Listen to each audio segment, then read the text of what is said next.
শিলচর পৌর নিগম নির্বাচনে 17 নম্বর ওয়ার্ডে ইকবাল আহমেদের সমর্থনে উচ্ছ্বাস, মত বিনিময় সভা অব্যাহত। আসন্ন শিলচর পৌর নিগম নির্বাচনে 17 নম্বর ওয়ার্ড থেকে বিজেপির অন্যতম সম্ভাব্য প্রার্থী ও আইনজীবী ইকবাল আহমেদ বড়ভূঁইয়ার সমর্থনে ধারাবাহিক মত বিনিময় সভা অব্যাহত রয়েছে। রবিবার রামনগর পেঁচাডাহরে আয়োজিত সভায় স্থানীয় মানুষের বিপুল উপস্থিতি এলাকায় নির্বাচনী উচ্ছ্বাসের পরিবেশ সৃষ্টি করে।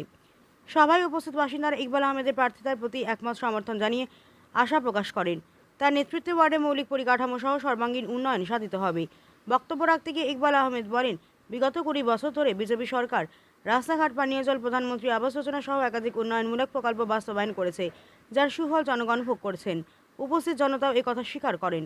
তিনি বিরোধীদের আহ্বান জানান, শুধু মোবাইলের দিকে তাকিয়ে থেকে বাস্তব জীবন থেকে সরে যাবেন না, সমাজের কাজে অংশ নিন। উন্নয়নের ধারাকে আরও এগিয়ে নিতে দৃঢ়প্রতিজ্ঞ ইকবাল আহমেদ জানান, আমার স্বপ্ন 17 নম্বর ওয়ার্ডকে শিলচরের একটি আদর্শ ও উন্নয়নের প্রতীক হিসেবে গড়ে তোলা।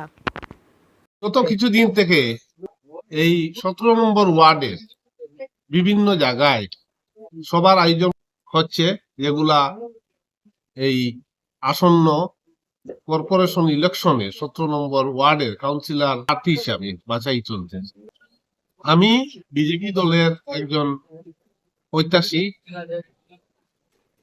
এই বিজেপি দলের পক্ষে আজকে পেথানার অঞ্চলে এক সভার আয়োজন করা হয়েছে। ওই সভায় আমরা যেটা আলোচনা হয়েছে, আলোচনায় আমি এইটাই বলতে চাই যে বিগত 20 বছর যেটা বিজেপি সরকার উন্নয়নের কাজ, রাস্তাঘাট হোক, বিভিন্ন প্রকল্প দিয়ে হয়, সবাই উপকৃত হয়েছেন।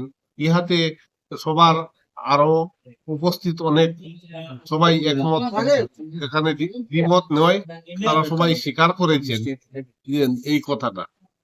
আর এই বিজেপি সরকারের কাজটা, আসাম সরকারের কাজটা আরো যাতে উন্নতি করা যায়, এই মর্মে আমি এই যে আমাদের মানব সম্পদ যেটা আছে, জনগণ আছে, ওদেরকে আহ্বান করেছি যে ওনারা যাতে ওনাদের এই স্বনির্ভর আত্মনির্ভর হন, এই মানবিক দৃষ্টিকোণের দিক দিকে এগিয়ে চলুন, যাতে আজকের যে শুধু মোবাইল দেখে বাস্তব জীবন থেকে দূরে না যাওয়ার জন্য, হ্যাঁ, বাস্তবমুখী হন।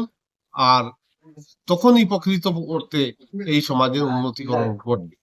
আশাবাদী আমি যে আগামী দিনে যদি দল আমাকে সুযোগ দেয়, তাহলে এই আমি দলের হয়ে কাজ করে যাব এই বলে